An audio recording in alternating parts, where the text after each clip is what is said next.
Hello everyone and welcome back to Let's Replay Megaman X.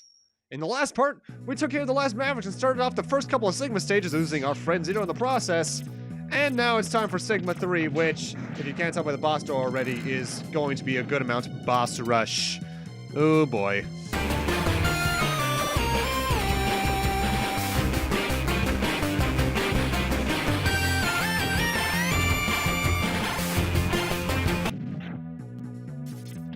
Admittedly, this is a more interesting way to do a boss rush in one way, and that's that you get more of a break between the bosses. That's one thing I will always give the more sequential boss rush ideas versus, say, well, what every other Mega Man game does, really.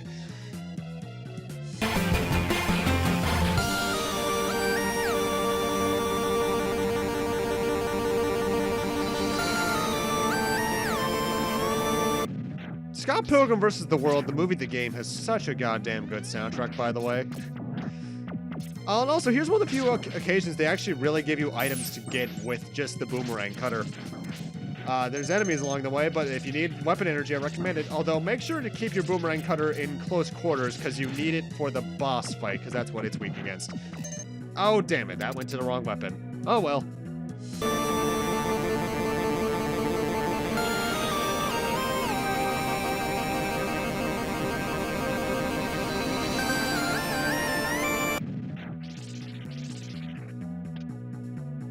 Oh gee, a water area. I wonder what boss is next. But you should pay attention. During both the Launch Octopus and Flame Mammoth fights in the boss rush, I do use the boomerang cutter on them 3 times to show off what I meant earlier about it affecting them. Just keep an eye on the tentacles and the trunk, basically.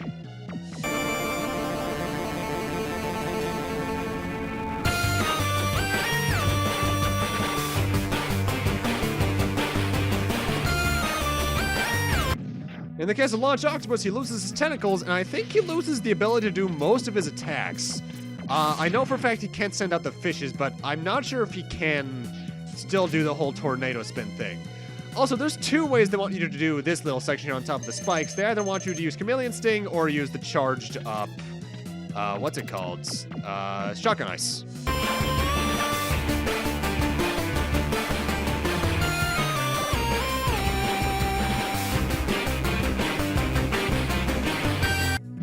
In the case of Flame Mammoth, he loses the ability to both shoot out oil and I think maybe switch the direction of the conveyor belt, but I'm not entirely sure about the second of those 2.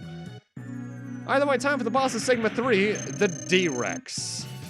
This guy can be kind of dangerous because I think he can just outright crush you between his 2 halves. Weak against the boomerang cutter, and admittedly, he's not a very hard fight because if you have a mastery of how exactly boomerang cutter moves and how to control X, you can avoid most of his attacks. This little ball here is possibly the most annoying attack he has because it's the only one that has a bit more of an unpredictable pattern. It does aim for you, so make sure, in case you're wall clinging, you jump out of the way at the last second, but otherwise, D-Rex should go down very easily. Honestly, he's probably a harder boss when you try to Hadouken him, because you need to time your Hadouken just right so that he's right in front of you. And that's kind of hard to do because you need to be standing on his lower half. With that, though, 1 stage left in the game. Let's after Sgima himself. Sgima 4 is a very short stage. It is a single giant shaft with some caterpillar enemies in there for you to grind for weapon and life energy in case you need to beforehand. Best advice, get out the shotgun ice because the first phase of the final boss is weak against that.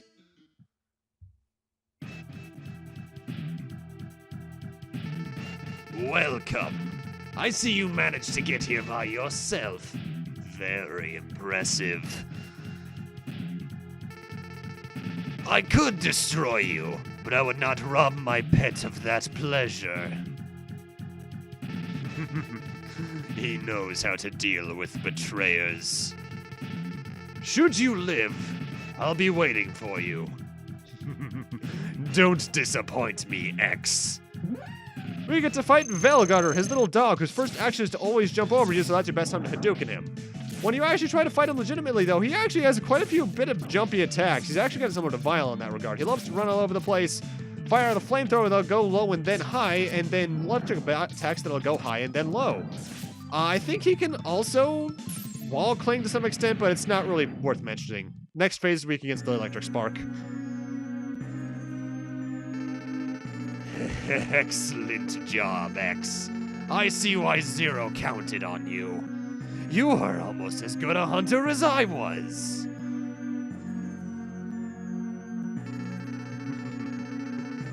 But the time of your destruction has arrived. You shall regret ever having defied me.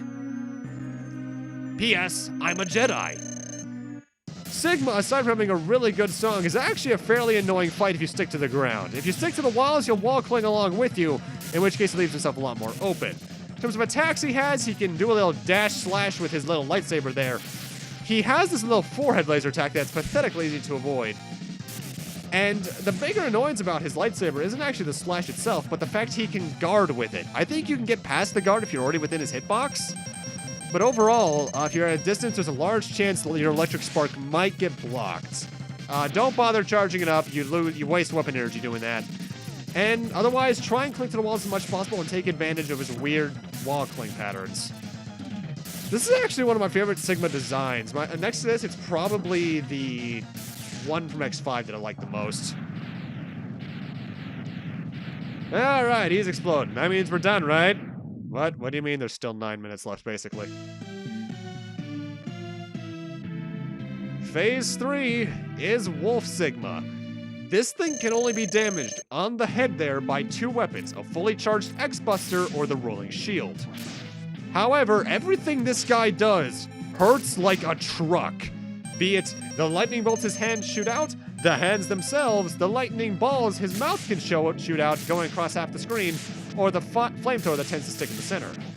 A best way to do this, wait for one of the claws to jump down from you while waiting on either of the 2 extremes, and try to stand on the edge of it, because if you're on the very edge, like hanging off like 90% of your body off of it, you will actually completely avoid the lightning bolt. At that point, you can just jump your timing appropriately and try it in with Rolling Shield.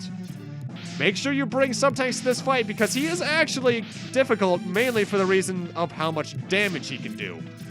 That's actually one thing I do think the other later bosses do a bit better in some ways, is that the damage is a bit more fair. However, this amount of damage also asserts him as a better threat. Wolf Sgima is a very fightable guy, but he can also be very annoying if you don't have enough health. No! It's not possible.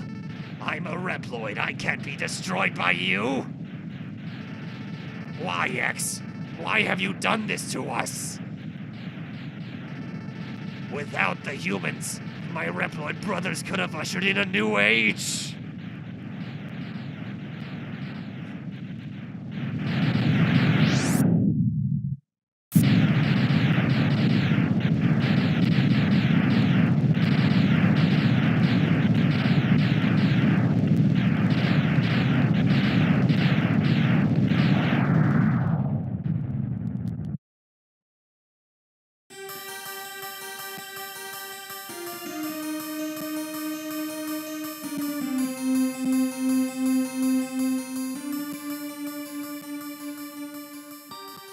The war has ended for now, and peace has been restored.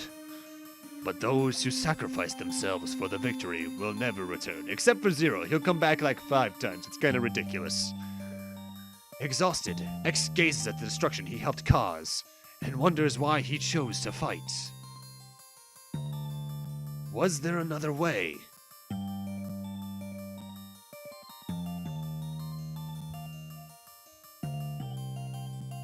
Standing on the cliff, the answers seem to escape him.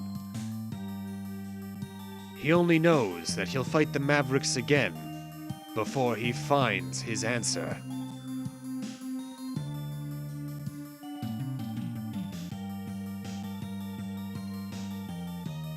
How long will he keep on fighting? How long will his pain last? Maybe only the X-Buster on his hand knows for sure.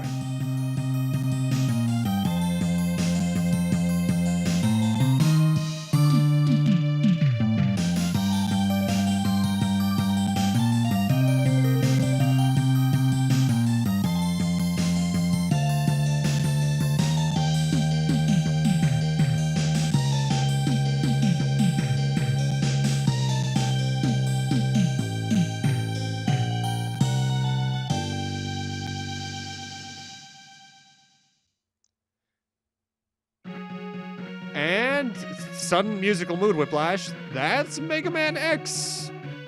The first Mega Man X, I've stated this before, but it is a extraordinarily strong game. It doesn't have as much story as any of its sequels, really. But what it lacks in story, it makes up for in just a lot of kick-ass platforming, honestly. The soundtrack's great, the stages, well, a bit on the short side at times, ain't easy. Can still have a lot of fun there's still a lot of fun to be had in them, rather. To me, this is what I think the natural evolution of the classic series was back in the 90s. In terms of issues I have with X1, there's not really many of them aside from some of the platforming stuff just not working too well, like those platforms early on in Sgima 1. I do wish that the boss rush was more of the classical capsule style. And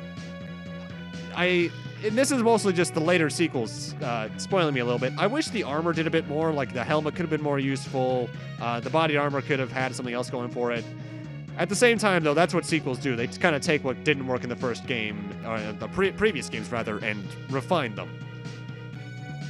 Now, as to why I had to replay this one, I wanted to do this one again for two reasons. One is just pure out quality, because the original Mega Man X playthrough I did back when I was not in a very good place and my mic was absolute shite still. I say as I'm looking at the old mic right now, it's on my old headset in that drawer. I see you over there. Don't you blink at me. But there's also a slight ulterior motive for doing this one again. Next up is the remake of this on the PlayStation Portable, Mega Man Maverick Hunter X. And I'm not just doing that one straight up. I'm doing something a bit out of order about that in terms of the way I'm uploading it and editing it. But I'll get more into that when we actually get to that soon. That's going to be a bit of an odd thing, and I am going to be going over Day of Sgima, the little OVA that's within it. As for how that's going to get uploaded, well, you'll see it when it happens very soon. It's either next week or the ending of this week. I don't know when this is getting uploaded yet, so... Admittedly, though, before even getting the ability to record PSP stuff, this is actually a redo I've just wanted to do for a while as well. Also, now we're on the proper credits, because the previous credits were just the enemy roll call, which... Was this the first game to do that, really, outside of the Game Boy Classic games? It may have been, actually. Well, not counting, like, the boss roll calls that were in a lot of the actual classic games, like, full-out enemies got credits too, which is kind of weird. But yeah, X1... It's actually still in my top 3 of the series. Well, maybe top 4. Because I like X8 a lot. I like X4 a lot. I like X5 a lot nowadays. But yeah, you know what? X1's probably number 4. Which to some people is blasphemy, but it's just the way I always kind of looked at the game. I love it. A lot of nostalgia for it. I go back to it fairly often, but I like some of the other games just more as games. Now, by the way, I gotta mention, I absolutely love this credits song. It has a nice little kind of, not jazzy beat, but R&B, I guess? I don't know. I'm not good with musical terms, as I've gone over several times, unless it's the word tempo, because I actually understand what that means. Also, is it just me, or is this ending screen kind of weird? The text is all centered at the bottom, and there's that weird screen in the background. What that's weird. That's really weird graphic design there. I don't get what they were going for there at all. What the... I know that song. You have won a temporary victory, X. What you destroyed was only a temporary body. My spirit remains intact. In time, I will find other bodies strong enough to do my bidding, and I will return. I shall see you soon, X. Very soon. Well, that's a creepy ending. Oh my god, he's laughing now. I'm gonna end this off before he gets too creepy with his laughing. Thank you guys for watching. Have a great night, take care, and I'll see you guys in Maverick Hunter X.